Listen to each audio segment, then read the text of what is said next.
Bueno, bienvenidos a esta clase del programa de docencia e instrucción permanente del SAME.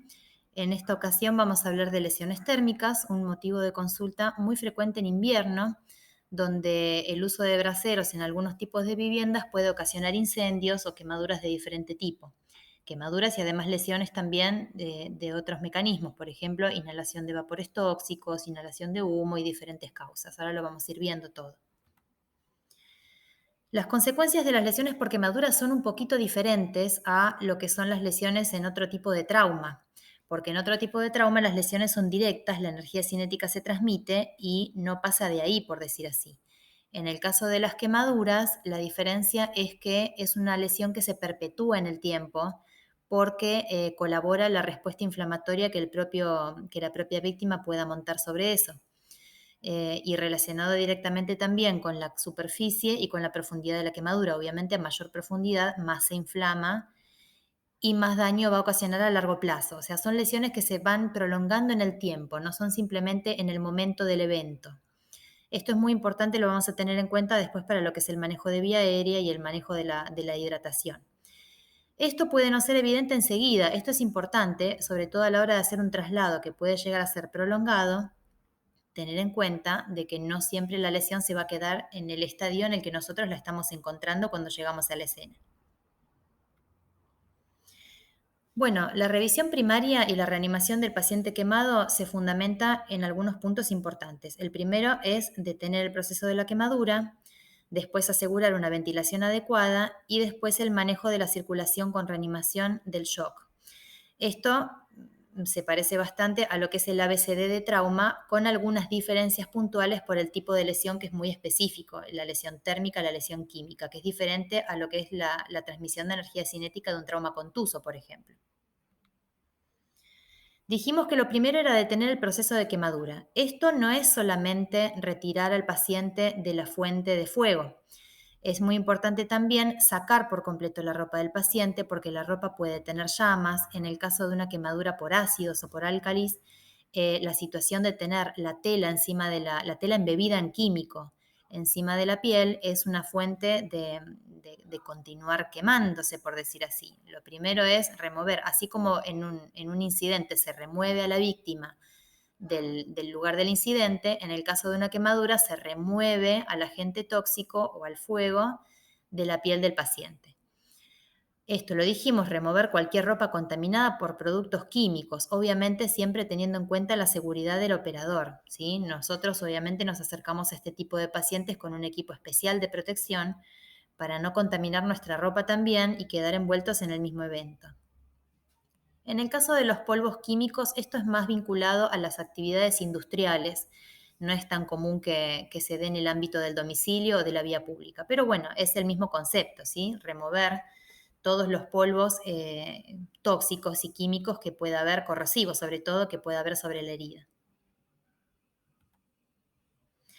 Establecer control de la vía aérea, siempre y como siempre, uno de los primeros pasos, ¿sí? El A de toda la seguidilla. El tema de la vía aérea es que puede obstruirse no solamente por lesión directa, como decir partículas de carbón que se acumulan, restos sólidos vinculados con una explosión, por ejemplo, partículas sólidas que puedan haber entrado en la boca, sino también, como dijimos al principio, por el edema que el propio paciente monta por la quemadura. Esto va a ser muy notorio en el tema de las quemaduras de vía aérea por el estridor que empieza a haber y la obstrucción por edema de glotis que se presenta en la quemadura de vía aérea. No se presenta de forma inmediata, esto es lo más importante de este tema, ¿sí? No nos vamos a confiar en un paciente que tiene signos, ahora vamos a ver cuáles son, signos de quemadura de la vía aérea, no nos vamos a confiar que porque esté hablando con una voz clara y audible vaya a mantenerse así durante mucho tiempo. Recordemos que el efecto de las quemaduras es a mediano y largo plazo, no es inmediato. Entonces, a un paciente que todavía mantiene su vía aérea permeable, puede llegar a ser de muy buena técnica protegerla, aunque en el momento en que lo estamos haciendo no sea estrictamente necesario. El aumento del tamaño y la profundidad de la quemadura, quemaduras en la cabeza y en la cara, lesiones por inhalación, trauma, porque la gente puede sufrir otro tipo de traumatismo, por ejemplo, queriendo escaparse del incendio, y quemaduras adentro de la boca, van a ser factores que seguramente nos van a dar a mediano plazo una obstrucción de la vía aérea por edema. Por eso la situación de tener que anticiparse a esto. Si existe dudas, obviamente lo primero que hay que hacer es abrirle la boca al paciente y buscar estos signos, buscar quemaduras, lesión de la mucosa, hollín, esputo carbonáceo que pueda expulsar el paciente o que se encuentren restos. Lo mismo que las vibrisas recordemos son los pelitos de adentro de la nariz, vibrisas quemadas, todos esos son signos de que el paciente o estuvo expuesto a fuego directo o que estuvo expuesto a humos muy calientes que pueden quemar la vía aérea superior e inferior. Lo que dijimos, si el tiempo de transporte es prolongado, debe intubarse antes del traslado. Recordemos, como siempre, y como se dice en varias clases, que todo lo que se pueda hacer antes de iniciar el traslado debe ser hecho. Después, en el contexto de la ambulancia, siempre es muy difícil maniobrar. La ABLS es digamos, un conjunto de gente que se encarga de instruir a la población acerca del tratamiento de las quemaduras y tienen una serie de checklists, por decir así, para intubar tempranamente, ¿sí? Primero lo que dijimos, buscar signos de obstrucción de la vía aérea, signos tempranos, ronquera, estridor, un paciente que habla con una voz difícil de escuchar, uso de músculos respiratorios accesorios. Esto no nos habla solamente de lesión de la vía aérea inferior, sino también de la superior, ¿sí? Que el estridor sea alto, que sea una obstrucción laringea.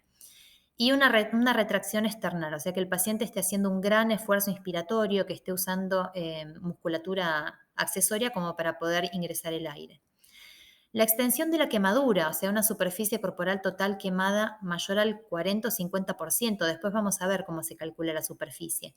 Pero una quemadura extensa ya va a ser indicativo de manejar la vía aérea, incluso también para manejo del dolor, ¿sí? No solamente por compromiso de la vía aérea superior, sino para manejar este tipo de pacientes que suele ser muy delicado este manejo, pacientes muy álgidos.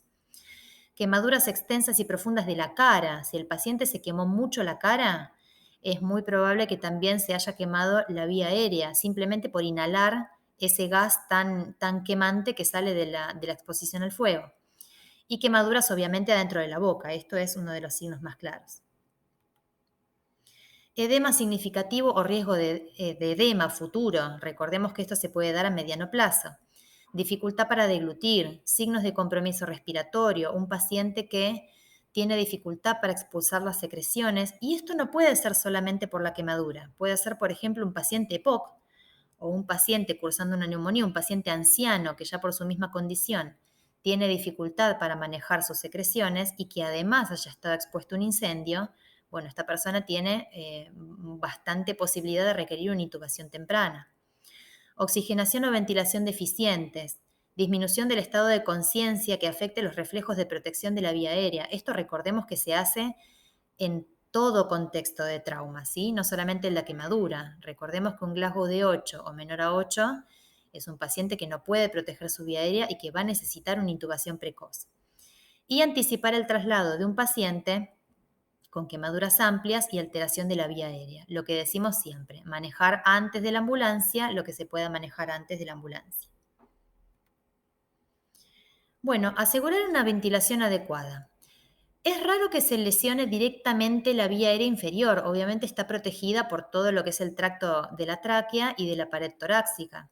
Entonces, lo que va a generar lesión de la vía aérea inferior va a ser más bien 3 causas: hipoxia, envenenamiento por monóxido de carbono y lesión por inhalación de humo. Vamos a ir viendo cada uno a ver de qué se trata.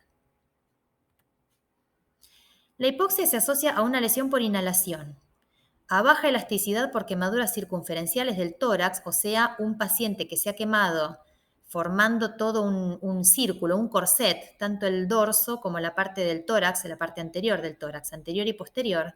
Y estas quemaduras, cuando son profundas, dan una piel muy poco elástica, una piel que está más bien con tendencia a la retracción. Entonces le van a formar a él como si fuera un corset inextensible, que le van a impedir hacer una inspiración efectiva. O trauma torácico no relacionado con quemaduras. Recordemos que hay pacientes que a veces para escapar de un incendio en algún piso de un edificio hasta pueden llegar a tirarse por la ventana. Entonces, además de las quemaduras, vamos a tener que buscar, como en cualquier contexto de politrauma, todas las lesiones asociadas. Vamos a tener que dar oxígeno suplementario con o sin intubación. El uso de oxígeno en contexto de un incendio es mandatorio, ¿sí? Sobre todo porque recordemos que además de la exposición al fuego y al humo, puede haber un envenenamiento por monóxido de carbono. Esto después más adelante lo vamos a profundizar. Recordemos que niveles de monóxido de carbono menores al 20% suelen no tener síntomas, pero hay que sospecharlo por el relato. Con niveles mayores de monóxido puede haber ya síntomas, cefalea y náuseas, y esto ya habla de un 20 a 30% de ocupación de la hemoglobina, confusión, coma y, bueno, más allá del 60% es una muerte por envenenamiento por monóxido de carbono, ¿sí? La vida media del monóxido de carbono es aproximadamente 4 horas si el paciente está respirando con una fracción de inspiración de oxígeno al 20%, al 21%, que es la del ambiente. Pero se reduce marcadamente a 40 minutos, de 4 horas a 40 minutos respirando oxígeno al 100%. Entonces, simplemente colocando una máscara reservorio a 15 litros por minuto, ya le podemos estar dando un tratamiento muy efectivo sin tener que recurrir a la cámara hiperbárica y sin tener que recurrir a análisis de laboratorio. Damos por hecho que el paciente requiere el oxígeno y se lo colocamos. Recordemos que esa clínica clásica del color rojo cereza en la piel de los pacientes que inhalaron monóxido no es lo más frecuente de ver. En general se ve en pacientes que ya están prácticamente moribundos. Entonces no vamos a esperar a tener esa clínica, simplemente por el relato y por el contexto, que a veces incluso pueden aportar los mismos bomberos si el paciente no está consciente, se puede deducir que el paciente va a requerir una máscara reservoria. Lesión por inhalación de humo. Esto ya es en el contexto del hospitalario prácticamente los estudios que se necesitan. Necesitamos hacer una medición de gases arteriales para evaluar si el paciente ya inhaló el humo y el humo llegó a los alvéolos, ver en qué estado se encuentra esa hematosis, en qué estado se encuentran esos alvéolos. Entonces ahí vamos a tener que hacer una toma de gases arteriales para valorarlo. Como dijimos recién, el tratamiento empírico con oxígeno al 100%, de 4 a 6 horas, no se le niega a nadie y esto ya es una indicación, aunque el paciente se encuentre en perfecto estado, es una indicación de trasladar al centro médico como para que se lo puedan administrar. En este caso el saturómetro no es tan fidedigno, puede marcar una saturación de 98-100% y que de repente no refleje el estado real de los gases arteriales. Es un paciente que satura al 100%, pero después la PO2 es baja y cuando uno hace la medición de carboxihemoglobina encuentra que está alta y esto el saturómetro no lo puede revelar. Recordemos que en un incendio no es solamente madera, o sea, no es solamente humo lo que se genera, humo de combustión de madera, también se queman plásticos, se queman nylon, se queman otras sustancias que pueden generar en el aire gases tóxicos, por ejemplo, inhalar cianuros. Esto va a dar una tremenda acidosis metabólica que también va a estar reflejada en el estado ácido-base en el laboratorio y probablemente no dé una clínica marcada en el momento de nosotros encontrar al paciente en la escena. Por eso siempre el traslado para la medición de gases. El daño de la vía aérea causa una respuesta inflamatoria. Con desprendimiento de células necróticas, esto va a formar un esputo denso que va a obstruir la vía aérea inferior, sobre todo, tiene mucho riesgo de generar atelectasias, y también la vía aérea superior, que de repente se forma un tapón de moco en vía aérea superior y en un paciente con mal manejo de secreciones, esto puede llegar a ser muy dañino. Recordemos que muchas veces los incendios ocurren en lugares, o sea, los pacientes que quedan más expuestos a un incendio son los que tienen obviamente menos posibilidad de escapar. Y estos suelen ser los ancianos, a los que se les suma esta situación de un tórax poco retráctil, un tórax rígido, a veces con patologías pulmonares. Entonces siempre el anciano confinado a un ambiente de fuego va a ser de mucho más cuidado. Esto después en la clase de trauma geriátrico se va a ver, tienen ellos unas particularidades. Hay que hacer una radiografía de tórax, gases arteriales, ya lo mencionamos. Un paciente con una alta probabilidad de una lesión por inhalación por humo, asociado con una quemadura extensa, o sea, más del 20% de la superficie corporal total, o más del 10% en niños, tienen que ser intubados. Esto ya lo habíamos mencionado al principio de la clase. Toca ahora hablar del manejo de la circulación, o sea, lo que es la reanimación del shock. Y acá vamos a encontrar algunas cosas bastante específicas de esta situación. Nosotros recordamos que en lo que es el trauma general por impacto, por transmisión de energía cinética, hay ciertas normas para reanimación que en el caso del trauma térmico cambian un poco. El shock obviamente hay que reanimarlo, ¿sí? Con el propósito de mantener la perfusión tisular. Eso no cambia. Pero en el paciente quemado, la particularidad es que hay que reemplazar las pérdidas continuas que el paciente está teniendo. Recordemos que esto es un daño que se da, que tiene cierta continuidad, no es un trauma recibido y resuelto, es un trauma constante, porque la piel se sigue quemando, porque la piel se va edematizando, porque por la piel quemada el paciente va evaporando sus líquidos. Entonces hay que hacer como una reanimación bastante continua y bastante artesanal, por decir así. Hay que reanimar quemaduras de profundidad parcial y total de más del 20% de la superficie de todo el cuerpo, tratando de no sobrehidratarlo, que es el riesgo que siempre está latente, porque al sobrehidratarlo, las quemaduras se van a hacer más densas, más gruesas, más acuosas, y esto va a interferir también en el intercambio de líquidos. Hay que poner 2 vías cortas, gruesas, igual que en el politrauma, idealmente en los miembros superiores, y si no contamos con piel sana, no importa, lo vamos a poner a través de la piel quemada. Vamos a intentar administrar soluciones cristaloides tibias. Esto tiene mucho que ver por el tema de la hipotermia. Recordemos que son pacientes que, al tener la piel lesionada, van a tener una mayor pérdida de calor por su epidermis, y además son pacientes que nosotros mismos previamente desnudamos para retirar prendas quemadas, prendas adheridas, prendas con tóxicos. Entonces, un paciente expuesto y que probablemente familiares o vecinos lo hayan mojado, es un paciente que tiene mucho riesgo de sufrir hipotermia. Y vamos a monitorizar el gasto urinario para conocer la perfusión. En estos pacientes a veces colocar un tensiómetro puede ser algo muy dificultoso. Entonces lo que nosotros vamos a hacer es colocar una sonda vesical y con eso medir la perfusión en base al gasto urinario que el paciente presente. La reanimación se tiene que iniciar con 2 mililitros de Ringer por kilo de peso del paciente. Ahora vamos a ver un ejemplo. Y por porcentaje de superficie corporal quemada, para quemaduras de segundo y tercer grado. Las quemaduras de primer grado, entre las cuales puede estar, por ejemplo, una quemadura solar, no tienen tanto problema para la reanimación. Simplemente con decirle al paciente que ingiera mucho líquido, abundante líquido, con eso estamos.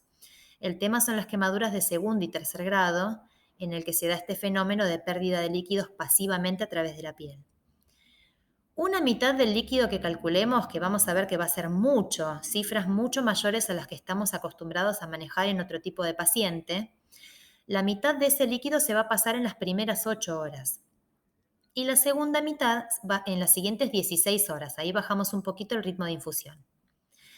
Esta cantidad de líquidos hay que ajustarla a la diuresis. O sea, nosotros tenemos que lograr un ritmo diurético de 0,5 mililitro kilo hora para un adulto, ¿sí? Y el gasto urinario mantenerse entre 30 y 50 mililitros hora para que no, digamos, no nos pasemos de la raya con los líquidos que estamos infundiendo.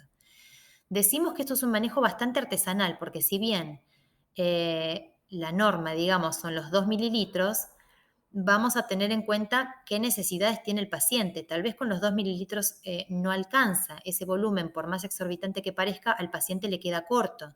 Entonces, si estamos obteniendo una diuresis menor a la esperada, vamos a tener que aumentar los líquidos. Tratamos de no hacerlo en bolo, ¿sí? El tema de pasar un bolo de líquidos tratamos de evitarlo, a menos que nosotros queramos tratar una hipotensión que el paciente presente. Pero si no es en contexto de hipotensión, lo que hacemos es aumentar el plan al mismo ritmo de infusión que veníamos hablando antes. No le vamos a hacer un desafío de fluidos.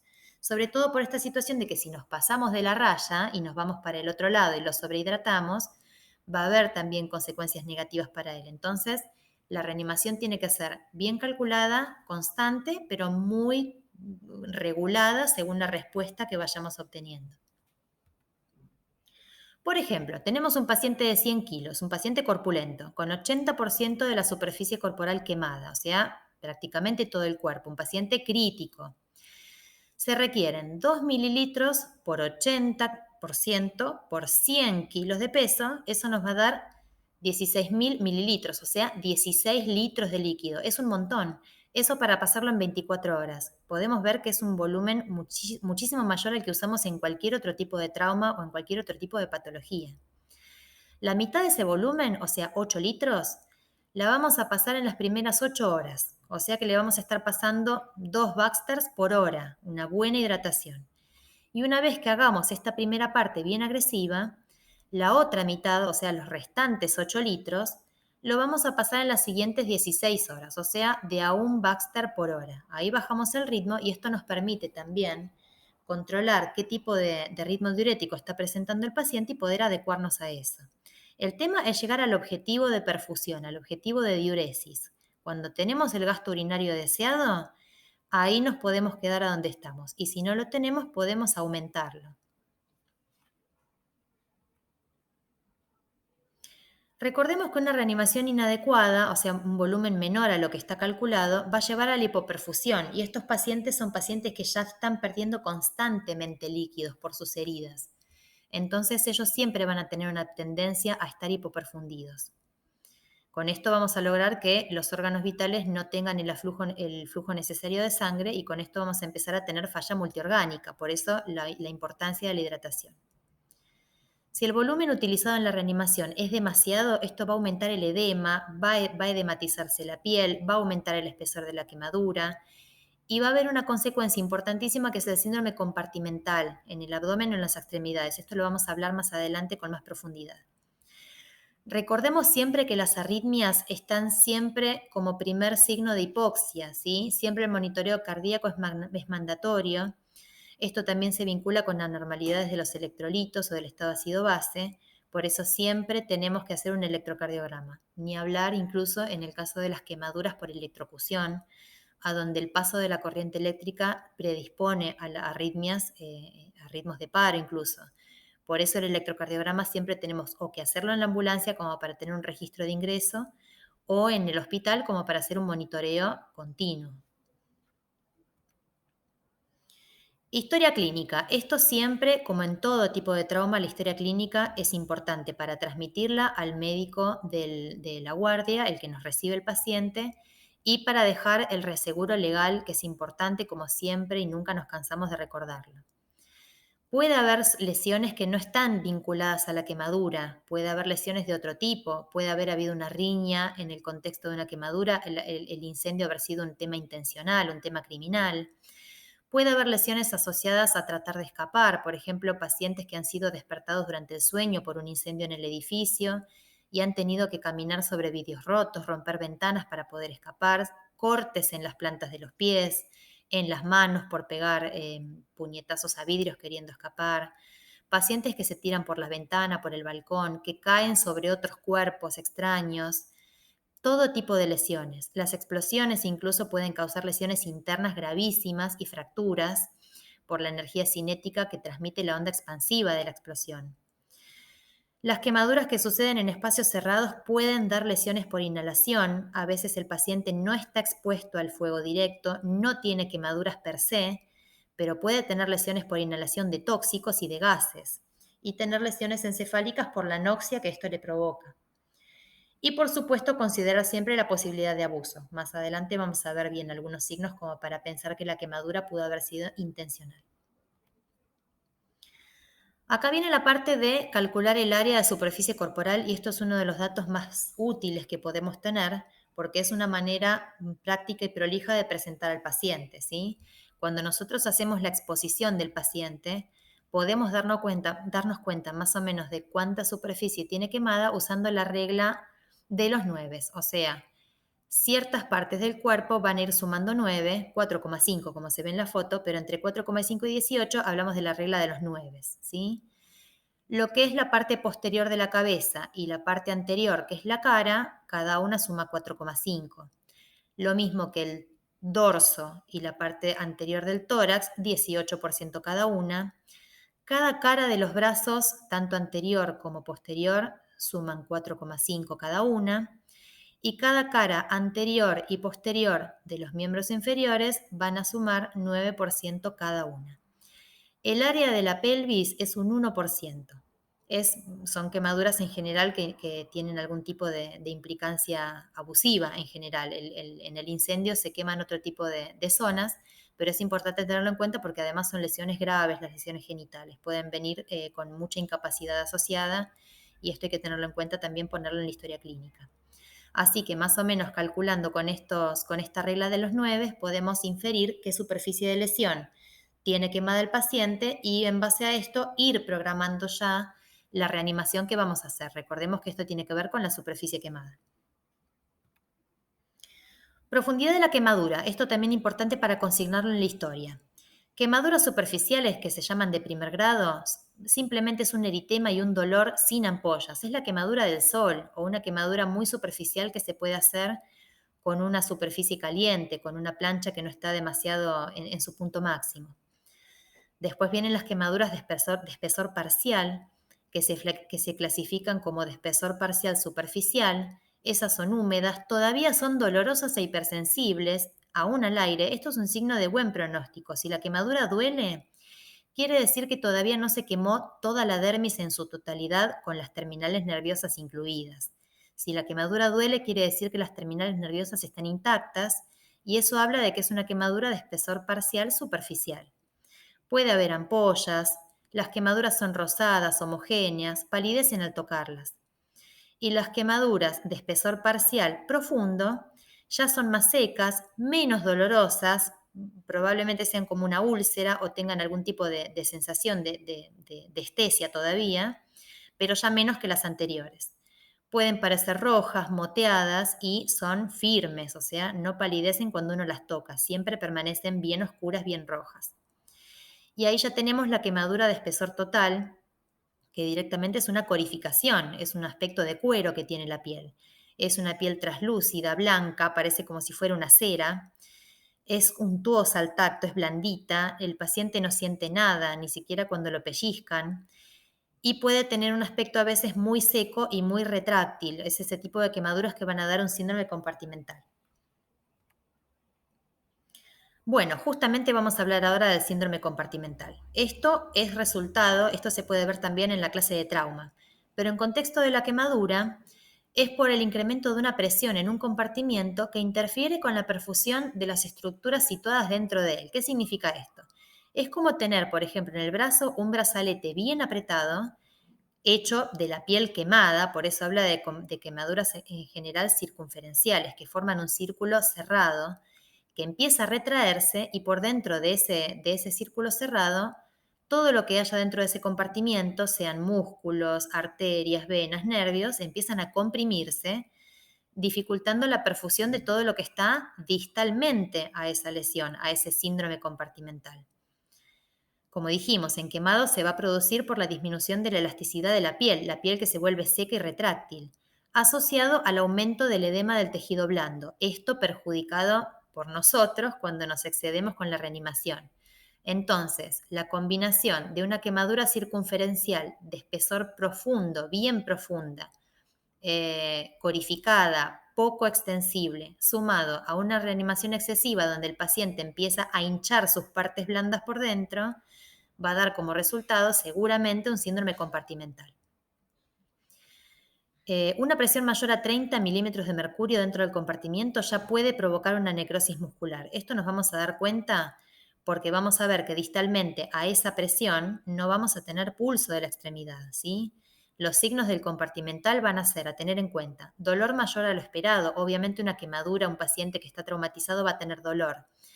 Pero un miembro que no luce con demasiada herida, con una herida demasiado profunda, y el paciente está gritando de dolor en esa mano o en ese pie, tenemos que sospechar que se esté poniendo isquémico por una quemadura circunferencial que está por encima, o sea, que está haciendo un síndrome compartimental. Dolor al estiramiento pasivo del músculo. Nosotros tratamos de flexionar o de extender esa mano que está tan dolorida y no lo logramos, le duele muchísimo.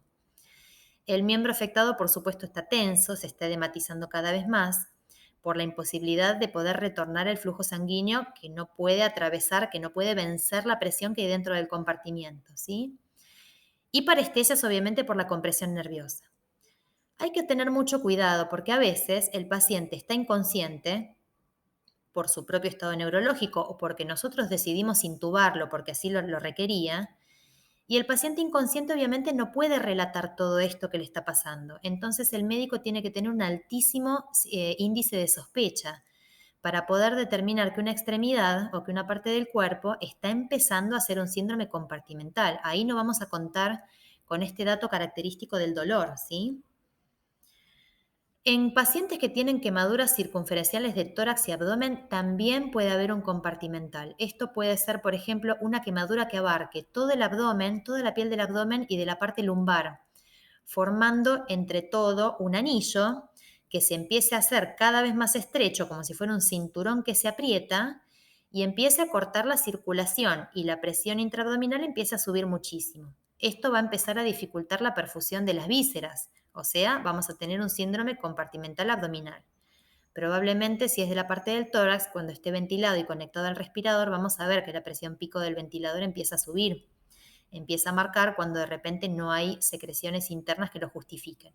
Cuando pasa eso, hay que empezar a pensar que por fuera haya un stop a la insuflación del tórax. Y esto va a estar dado por la quemadura que tiene en el tórax y en el dorso. En quemaduras circunferenciales de extremidades nos vamos a adelantar al compartimental. Vamos a sacarle los anillos, las pulseras, los relojes. Vamos a comprobar que haya pulso, ¿sí? Que la presencia de circulación distal esté intacta. Vamos a buscar relleno capilar, que sea rápido, menor a 2 segundos. Vamos a buscar cianosis periférica, un llenado capilar lento. Signos neurológicos progresivos, parestesias, anestesias de la punta de los dedos o de lo que sea que esté distal al compartimental. Todo esto van a ser indicativos de que la presión en ese compartimiento está empezando a subir y está empezando a estrangular todo lo que sean nervios, arterias y venas. Lo ideal sería evaluar el pulso periférico con un Doppler y así poder comprobar el hipoflujo distal al compartimiento, por decir así. Pero no siempre esto está disponible en los hospitales y con la clínica se puede llegar a un diagnóstico bastante preciso.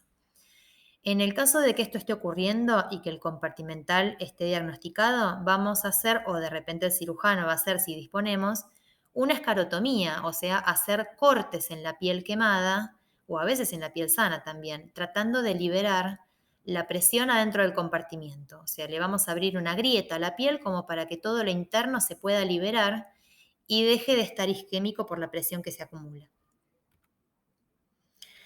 ¿Cómo vamos a hacer para tratar a este paciente que es un paciente que puede estar muy conflictivo por su propio dolor, no siempre porque el paciente esté belicoso, ¿sí? Es un dolor muy intenso el dolor de la quemadura. A veces son pacientes que están inquietos, que están beligerantes y ansiosos por la hipoxemia a veces o por la hipovolemia, más que por el dolor mismo. Y aún así el dolor puede estar y puede ser muy agudo. Entonces, lo primero que vamos a hacer, como siempre que tratamos el ABCD, es asegurarnos de que ese paciente inquieto y ansioso no sea porque está hipóxico o porque está hipovolémico. Después vamos a pensar en el dolor y después vamos a pensar en que sea un paciente muy beligerante. Entonces, lo primero que vamos a hacer es administrar oxígeno, calcular bien la reanimación como ya lo planteamos, y recién después plantearse el uso de algún narcótico que siempre va a ser en dosis muy chiquititas y muy puntuales. No le vamos a colgar un paralelo de morfina, como tal vez podemos hacer con otro tipo de paciente. El quemado es una situación totalmente diferente. Y recordemos que en el caso de que sea por dolor, a veces solamente cubrir la herida puede mejorar muchísimo la clínica del paciente porque al estar todas las terminales nerviosas expuestas al aire, una simple corriente de viento les puede llegar a causar un tremendo dolor. Entonces simplemente con cubrirlo, que eso lo podemos hacer con gasas estériles o con algún ropaje limpio que disponga el paciente, lo podemos hacer hasta llegar a la guardia. ¿Cómo vamos a cubrir las heridas? Vamos a cubrirlas con el material más limpio que tengamos, ¿sí? Y evitando que el aire le llegue a la terminal nerviosa, como dijimos recién. No vamos a reventar ampollas si es que el paciente ya las produjo y no vamos a aplicar antisépticos. La ampolla se comporta como si fuera un apósito natural, ¿sí?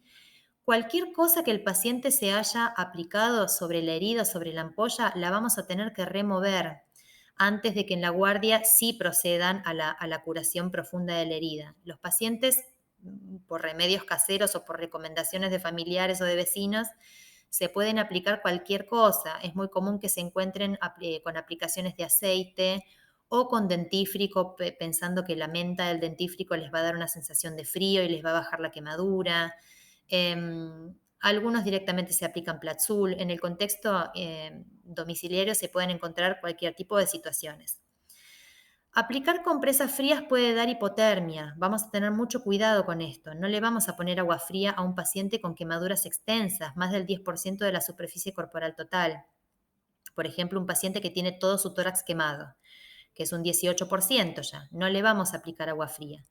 Vamos a protegerla de la contaminación y la vamos a limpiar con solución fisiológica estéril y preferentemente tibia para evitar este tipo de situaciones. No es necesario que pasemos nosotros en la ambulancia un antibiótico, ¿sí? Con mantener la herida higienizada, sobre todo en la situación de los pacientes que han estado expuestos a fuego directo, y que para tratar de apagar las llamas lo que suelen hacer es revolcarse en la tierra o revolcarse en el piso, con lo cual van a ser heridas que van a estar sumamente contaminadas. Ahí nuestro trabajo va a limitarse simplemente a hacer una buena higiene y una buena cobertura. No hace falta dar antibióticos en este periodo tan inicial. Y la inmunización antitetánica generalmente va a ser administrada en la guardia. Bueno, vamos a algunas lesiones específicas por quemaduras, en este caso quemaduras químicas. Pueden ser causadas por exposición a ácidos, álcalis derivados del petróleo, diferentes tipos de sustancias. Esto en general se da en el contexto de empresas, de fábricas, o a veces también con intenciones criminales, por ejemplo, arrojarle ácido en la cara a una persona. Los ácidos van a causar necrosis por coagulación del tejido sobre el que se deposita, pero dentro de todo, esta misma coagulación impide que el ácido siga progresando hacia el espesor de la piel, o sea que en cierta medida las quemaduras por ácido se van de alguna manera a autolimitar. Las quemaduras con álcalis, por el contrario, son bastante más agresivas, porque los álcalis, digamos, tienen la capacidad de licuar la piel, no la van a coagular, la van a licuar, entonces como que la van a disolver y van a seguir penetrando al tejido necrótico. Entonces esto va a ser una quemadura mucho más profunda.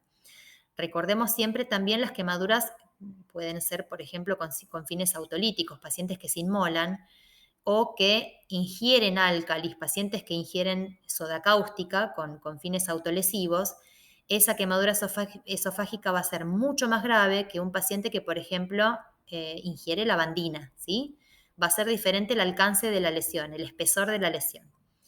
Como dijimos al principio, importantísimo remover rápido los químicos, lavar muy bien, 30 minutos con solución fisiológica tibia. El lavado tiene que ser profuso. En el contexto de la quemadura ocular, muchísimo más. La irrigación tiene que ser continua durante mucho más tiempo, ¿sí? Y recabar datos sobre la duración del contacto, cuánto tiempo estuvo este paciente expuesto al químico, si tenía un traje de protección, si fue accidental, cuánto tiempo estuvo, qué tipo de químico, si en el domicilio podemos encontrar el envase de la sustancia que se echó encima o con la cual se accidentó o que ingirió, ideal, siempre va a ser muy oportuno hacer la consulta con el Centro de Toxicología del Hospital Posadas, por ejemplo, como para que nos orienten mejor acerca del tratamiento específico de esa lesión. Y obviamente la cantidad del químico, ¿sí? Esto nos va a hablar también de la profundidad que vamos a esperar. Quemaduras eléctricas, súper frecuente también en el ámbito laboral. Hay que tener cuidado con la quemadura eléctrica porque los tejidos del cuerpo tienen diferentes capacidades para transmitir la electricidad. Entonces, a veces una piel que luce sana, porque no transmite con demasiada eficiencia la electricidad, puede estar tapando, cubriendo una lesión muscular muy profunda, porque el músculo es mucho más proclive a transmitir la descarga eléctrica.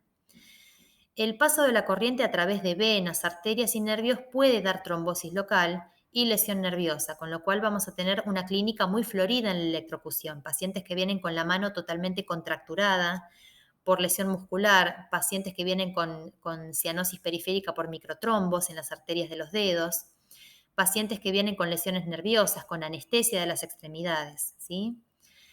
La electricidad puede causar arritmias cardíacas que pueden ser mortales. Siempre en un paciente que tuvo pérdida del conocimiento, que estuvo expuesto a un alto voltaje o que tiene ya en el electro de ingreso arritmias o alguna normalidad en el ritmo, hay que hacer una evaluación temprana, hay que conectar a monitoreo y tiene que pasar 24 horas monitorizado en el shock room a la espera, a la alerta de la aparición de una arritmia que lo pueda llevar al paro. Esto es importantísimo porque no es solamente la lesión que uno puede ver, sino la lesión que se puede provocar en la conducción eléctrica del miocardio horas, muchas horas más adelante, ¿sí? No se le da el alta a un paciente con una electrocución grave.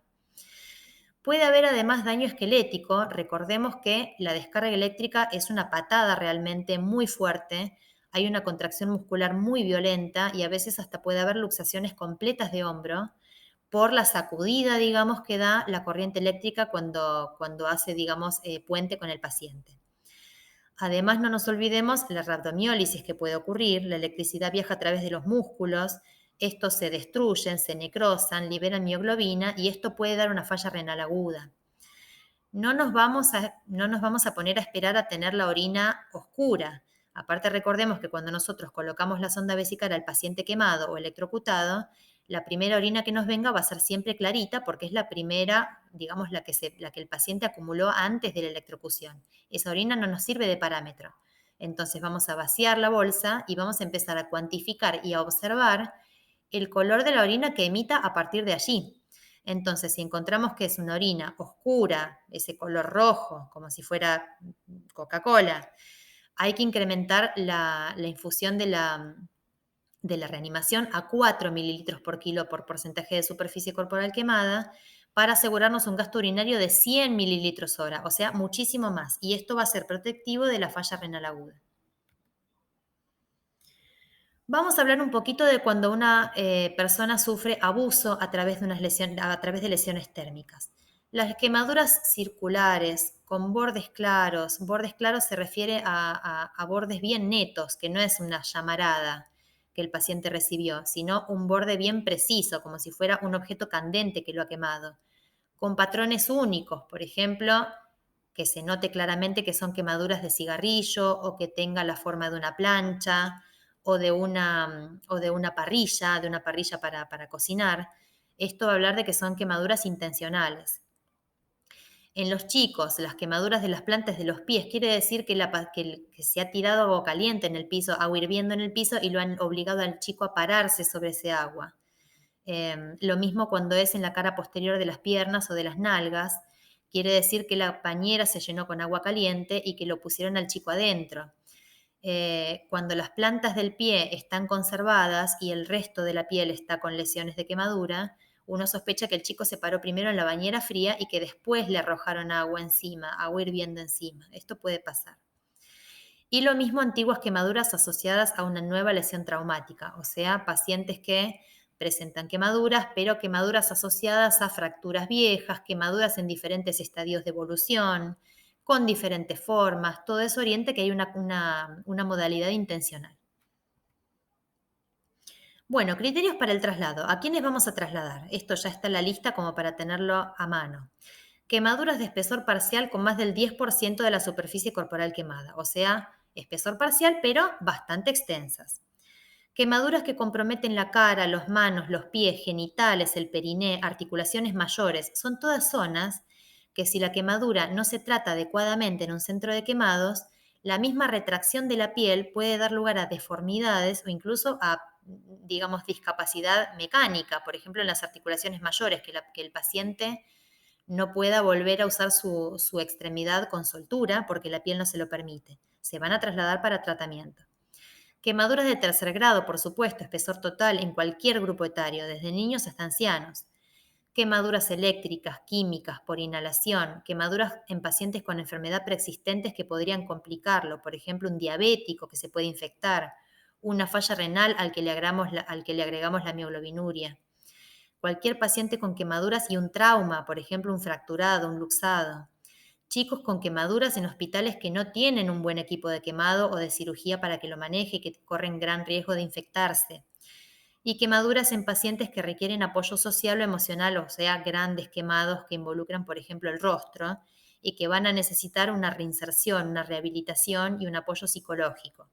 Todos estos pacientes se trasladan al centro médico. Vamos a hablar un poquito, y ya casi por último, a las lesiones por exposición al frío. Ahí vamos a tener dos tipos de lesiones. Una es la lesión por congelación, el llamado frostbite. Es por congelamiento de los tejidos y ya la formación de cristales de hielo adentro de la célula. Esto va a dar cambios dentro del tejido, con oclusión microvascular y por ende anoxia y por ende necrosis del tejido. Una parte del daño va a ser a la lesión por reperfusión que ocurre en el recalentamiento y esto va a haber que tener cuidado porque después cuando el paciente se recaliente va a haber cambios en estas lesiones que nosotros encontramos inicialmente. Según la profundidad de la lesión, podemos clasificar en un frostbite de primer grado, a donde lo que vamos a encontrar es una hiperemia, o sea, la piel bien colorada y bien edematizada, sin necrosis de la piel. La piel todavía está intacta, pero tiene estos cambios que ya hablan de una alteración en la circulación. El de segundo grado ya va a tener formación de vesículas, hiperemia y edema con necrosis cutánea de espesor parcial. Fijémonos que a pesar de ser lesiones por frío y lesiones por congelamiento, se comportan bastante parecido a lo que es una quemadura, ¿sí? La situación de la necrosis, del edema. Con la diferencia de que en el caso del congelamiento va a haber cambio con respecto al recalentamiento que nosotros le hagamos, ¿sí? El de tercer grado ya es una necrosis cutánea de espesor completo, ¿sí? Se condice bastante con la quemadura de espesor total que tenemos en la parte de lesiones térmicas. Y el tejido subcutáneo, con formación de vesículas hemorrágicas. Y el de cuarto grado ya es una necrosis de espesor completo, músculo y hueso, o sea, es una extremidad que está directamente candidata a la amputación, ¿sí? Ya no tiene flujo sanguíneo que lo pueda abastecer. El aspecto de la lesión cambia frecuentemente durante el transcurso del tratamiento y esto es importante porque a la hora del traslado, el equipo que lo reciba va a tener en cuenta que no siempre lo que se ve es lo que va a tener que terminar amputando. La demarcación de la zona para amputar puede tomar semanas e incluso meses hasta realmente definirse hasta dónde es viable el tejido y hasta dónde no. Son lesiones que llevan mucho tiempo de evolución y que no se van a resolver en el inmediato. Por eso esto es importante tener en cuenta a la hora de elegir el centro donde nosotros lo vamos a trasladar. ¿Cómo vamos a manejar esta herida? ¿Sí? Vamos a tratar de prevenir la infección. Realmente si el paciente ya tiene una lesión de tipo frostbite, es muy poquito lo que vamos a poder revertir en lo inmediato, ¿sí? Va a llevar semanas, como ya dijimos antes. Pero lo que sí podemos hacer en lo inmediato es evitar que se infecte. Vamos a dejar las vesículas que no están infectadas, las vamos a dejar como están. Y vamos a tratar de elevarlo, de mantenerlo en alto para evitar los puntos de presión sobre el colchón o sobre la camilla. Recordemos que es un tejido que nosotros vamos a hacer el mayor esfuerzo posible para que pase de no viable a viable. Entonces, todo lo que dificulte el flujo sanguíneo lo vamos a tratar de solucionar. Bien limpia la herida, esto es igual que la quemadura. Las ampollas que no estén infectadas o hemorrágicas se dejan, el equipo de quemado se va a ocupar, no es nuestro trabajo en el prehospitalario y sirven como un apósito estéril y natural para proteger y para tratar de favorecer la epitelización que va por debajo. Obviamente todo lo que sean agentes vasoconstrictores como por ejemplo el tabaco, la nicotina, cualquier vasoconstrictor, incluso el uso de noradrenalina, vamos a tratar de disminuirlo al mínimo, ¿sí? A veces dicen, hay trabajos que dicen que se puede tratar con trombolíticos por esta situación de los microtrombos que se producen a nivel capilar, pero realmente hay que tener mucho cuidado para usarlos. Recordemos que son pacientes que además de la exposición al frío pueden tener otro tipo de traumas, entonces el uso de trombolíticos puede remover coágulos y puede empeorar otro tipo de cosas. Se usan solo antes de cumplir las 23 horas de la lesión, o sea, es para el manejo dentro de todo bastante inmediato. Los dedos de las manos o de los pies que están negros, que están secos, que están momificados, ya no es necesario obviamente calentarlos, es un tejido que ya nosotros nos damos cuenta de que está desvitalizado y no va a tener flujo sanguíneo por más que lo vasodilatemos, ¿sí? Y el tema del desbridamiento y la amputación quirúrgica en lo inmediato en general no son necesarios, son decisiones de equipo que se toman cuando ya el paciente evolucionó completamente y demarcó su zona necrótica. No es algo que nos toque a nosotros decidir, salvo obviamente que el miembro esté infectado o que esté muy progresado y eso ya sea parte del tratamiento inmediato, pero no va a ser para nosotros dentro de la ambulancia, por supuesto. Lesiones sin congelación. Esto es la exposición al frío directamente sin que se llegue a congelar. Esto es algo bastante frecuente de ver, sobre todo en los pacientes cuyos trabajos son de exposición al frío, soldados, marineros, pescadores, a veces gente que queda con algún tipo de atrapamiento en un frigorífico, que a veces pasa, y gente que vive en la calle. Eso es súper frecuente, ¿sí? En el contexto de la ambulancia. Es por daño endotelial microvascular, éstasis y oclusión vascular. Es un tema vascular la lesión sin congelación. Es el famoso pie de trinchera. Pacientes que de repente han estado inmersos al frío, al agua congelada, y describen esta sensación de congelamiento sin que todavía no esté afectado el tejido per se. Es un tema de vasoconstricción el tema de la lesión sin congelación. Ocurre en la exposición prolongada a condiciones ambientales húmedas con temperaturas bien bajas, pero tampoco tanto. O sea, 10 grados centígrados es una temperatura entre 1,6 y 10 grados centígrados que podemos tener en una noche de invierno en nuestra ciudad. No hace falta que sea un evento demasiado extraordinario. Un paciente en situación de calle, alcoholizado, que ya bajó su temperatura central, está muy expuesto a sufrir este tipo de hipotermia y este tipo de lesiones en sus extremidades. Aunque el pie entero pueda parecer negro y con un aspecto bastante inquietante, a veces puede no estar destruido el tejido profundo y estos pacientes son más pasibles de evolucionar mejor con el recalentamiento. Hay una alternancia, digamos, una situación vicariante entre el vasoespasmo arterial y la vasodilatación. Son arterias que se contraen y se dilatan con mucha facilidad. Por eso el tejido afectado primero lo vamos a encontrar frío, ennegrecido, entumecido y de repente, una vez que uno lo recalienta, pasa a un estado de hiperemia y aparece rojo, caliente, dematizado en 24 a 48 horas. Esto duele un montón. A veces a nosotros mismos nos puede pasar de venir, por ejemplo, de la calle con las manos muy frías y lavarnos las manos con agua bien, bien caliente. Habrán notado que la piel se pone roja y duele mucho ese cambio de temperatura. Puede venir con disestesia, con ardor, con una sensación de parestesia también. Y pueden aparecer en los casos más severos edema marcado, ampollas, un eritema bastante incómodo, bastante pruriginoso, equimosis y úlceras. Esto antiguamente pasaba también en las orejas de los chicos cuando no les ponían gorrito. Pueden aparecer complicaciones como infecciones locales, sobre todo si estas ampollas accidentalmente se rompen, celulitis, linfagitis y gangrena, todo lo que venga derivado de un paciente que tenga su circulación distal afectada, ¿sí? Esto también se comparte con otro tipo de patología, pero en este vasoespasmo va a estar vinculado directamente al frío. Bueno, muchísimas gracias por su atención. Nosotros, como siempre, quedamos a disposición por cualquier consulta que quieran hacernos.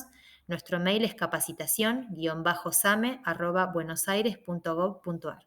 Muchas gracias.